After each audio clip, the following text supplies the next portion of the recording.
বন্ধুরা ইউটিউব চ্যানেলে নতুন একটি ভিডিও নিয়ে চলে এসেছি আমরা। ইংলিশের নিতু সিং ম্যামের একটি খুব গুরুত্বপূর্ণ বই, যে বইটি এসএসসির জন্য, পরীক্ষার জন্য খুবই গুরুত্বপূর্ণ। কারা কারা কিনবে, সেই কারা কারা কেনা উচিত, কাদের কেনা উচিত নয়, এখনই কি করা উচিত, সেক্ষেত্রে কিন্তু একটি ভিডিও করে দেওয়া রয়েছে আমাদের ইউটিউব চ্যানেলে। তোমরা কিন্তু গিয়ে সেটি দেখো এবং এই বইটি কতটা গুরুত্বপূর্ণ, কী কী ক্ষেত্র দেওয়া রয়েছে, সেটা কিন্তু বিস্তারিত আলোচনা করা রয়েছে ইউটিউব ভিডিওটিতে।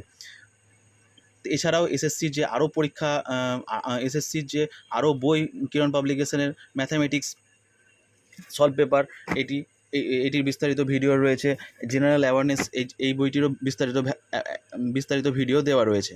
তো তোমরা দেখো ভিডিওটি এবং চ্যানেলটি সাবস্ক্রাইব করে রেখো, কারণ এখন রেগুলার কিন্তু পরীক্ষা হতে থাকবে। যেমন এখন এইচএস লেভেলের পরীক্ষা হচ্ছে, মাল্টিটাস্কিং স্টাফের ফর্ম ফিল আপ চলছে, কম্বাইন্ড গ্র্যাজুয়েট লেভেলের ফর্ম ফিল আপ চলছে, আরও পরীক্ষা সংক্রান্ত এফসিআই যেমন আসবে,